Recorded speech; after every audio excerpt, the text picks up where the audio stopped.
বল, কথা বলো। দাদু কই? দাদু দাদু ওদিকে গেল। ওই যে পুকুর দিয়ে গেছে, পুরো মাঠটা দেখ। দাদু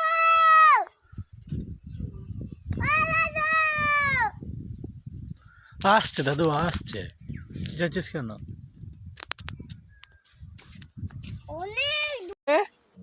এটা শঙ্কর। কি করছিস? আলু কুড়ছি। আলু কুড়াচ্ছ? এটা কাদের জমি?